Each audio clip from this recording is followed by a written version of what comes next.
My name is Rafael, you're watching Rock and Roll Garage, and today I'm going to show you why Joe Walsh was crucial for the success of The Who and Led Zeppelin. But first, please subscribe to the channel, like the video, and leave your comment. Well, Jimmy Page and Pete Townshend thanked Joe Walsh many times over the decades and said how important he was for their sound because Joe Walsh gave them guitars they ended up using on classic albums by the two bands, and those guitars were crucial to reach the sound they wanted. Those records sound like that because of the guitars Joe Walsh gave them. And let's start with Jimmy Page. He said a couple of years ago on his social media about watching a Joe Perry concert live back in 2001, and this is what he said about Joe and the guitar he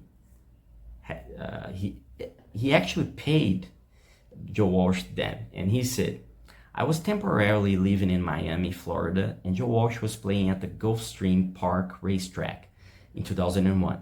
Joe's an old friend, and our connection goes back to some of the American dates from the Yardbirds days. He was in the James gang based in Cleveland, and he'd come and see us whenever we were in town. He's a really nice man, and I enjoyed his company. Back then, Joe brought a Les Paul Standard along to a Fillmore East gig on the first leg of the American tour and said, 'You've got to have this guitar.' I said, 'Well, I don't need it, Joe. I've got a Les Paul Custom.' I knew that Les Paul guitars were very user-friendly, in so much as they put out a lot of level when you plug them into amplifier because they had a double coil pickup, whereas the Telecaster had a single coil pickup. With the sort of volume that I now needed to put out in live situations. Although I was using controlled feedback, I found that the Telecaster was starting to squeal a bit. I had to be very careful about where I was standing because of the unsympathetic feedback. With the Les Paul, you'd get a feedback through the amp and speakers, but you could control it more easily and work with it. You could actually change the literal note and frequency that was coming back on the feedback. I just really enjoyed playing Joe's guitar, so I agreed with him that maybe I should buy his Les Paul Standard after all. I played the Les Paul on Whole Lotta Love and what it is and what should never be, and that decided it for me. It was definitely going to be the Les Paul from then on. I always wanted to make a change for each album sonically, and that was my first decision for Led Zeppelin 2. Like I had built Led Zeppelin around the Fender Telecaster, I built the second album around the sonic texture of the Les Paul Standard. Neither Joe Walsh nor I realized at the time just what an important thing he had done by coming along with that Les Paul." So this is what Jimmy Page said about how important Joe Walsh was for that moment of the band and for the making of Led Zeppelin 2. Whole Lotta Love sounds like that because of Joe Walsh gave that particular guitar to Jimmy Page.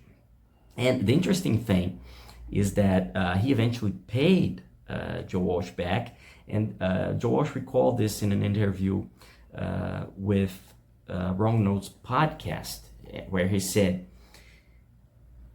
"And I happened to have two," he said at the time, he had two of those guitars, and I found one in the basement of a family-owned music store, I think in Athens, Ohio, where Ohio University is. It was just in the basement. I just walked in another garage and it was all boxes. I said, 'What do you got downstairs?' And there was a Les Paul. And I found another one through a friend. I traded him some stuff for one. So one I really liked and one was just saving for a rainy day. So I gave Jimmy that one. That's the Les Paul he calls number one. The body of Led Zeppelin music is that Les Paul that I gave him." And he also said that eventually Jimmy Page paid him about $1,500 for the guitar. That was slightly less than what he had originally paid for it, but now the instrument is certainly worth millions of dollars. So now you know about Jimmy Page, about Joe Walsh's contribution to Led Zeppelin. Now we're going to talk about his contribution to The Who. And it was the same thing. He gave the guitar to Pete Townshend, but supposedly Pete Townshend never paid him back, okay, as far as we know, unlike Jimmy Page. And he's a big fan of The Who. Pete Townshend's a big fan of Joe Walsh, and they became friends just like Joe Walsh met Jimmy Page in tour with the Yardbirds and then with Led Zeppelin. He also met The Who when they were touring. James Gang was The Who's opening act in Europe and in some concerts in the United States. And this is what Pete Townshend said about this guitar. He said this in an interview with Sound International magazine in 1980. He said, "Joe Walsh, who I met, sent me an orange Gretsch like Neil Young uses and a Fender Bassman amp and with an Antwood's volume pedal in between. I started getting into that kind of sound. Leslie West sent me a really great Les Paul Jr. with one pickup on it, and Eric Clapton gave me an old Strat. I think in a way what these guys were trying to tell me was if I wasn't ready to go out and find me a good guitar, they did it for me. They gave me a good instruments, and I still have those 3 instruments today. And those were really the guitars I used on that album, Who's Next, the classic The Who's album.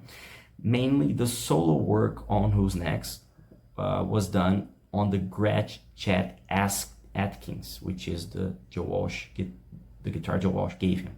I feel Joe Walsh is a very expressive guitar player. He has brought out a lot of expressiveness in the other guitar player in the band, the Eagles, who was Don Felder at the time in 1980. And Pete Townshend also said at the time that it was the finest guitar he ever had.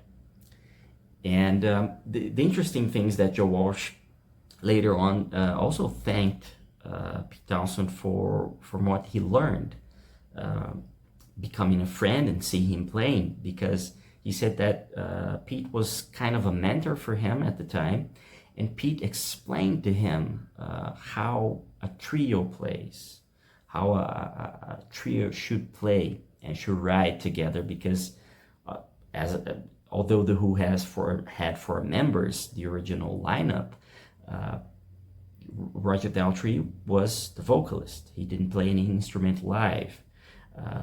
He eventually did that in some concerts and still do, but it was essentially a trio. Keith Moon on drums, John Entwistle on bass, and Pete Townshend on guitar. So he learned a lot from Pete, and that's it. I hope you liked the video. It's an interesting story. Now you know that Joe Walsh, the Eagles, James Gang, Ringo Starr, all-star band, guitarist, incredible solo artist as well. He was crucial for the success of a couple of The Who and Led Zeppelin albums. And if you want to read more, you can go to the description and visit the article I wrote about it. We wrote 2 articles, one about Pete Townshend's opinion on Joe Walsh and the other about Jimmy Page's opinion on Joe Walsh. They talk a lot about Joe Walsh's career on those articles, and you can read them. Just go to the description and visit those articles, and let's talk about it. Comment, tell me if you knew about these stories or not, and let's talk about it. Thank you for watching. Subscribe, like the video. See you later.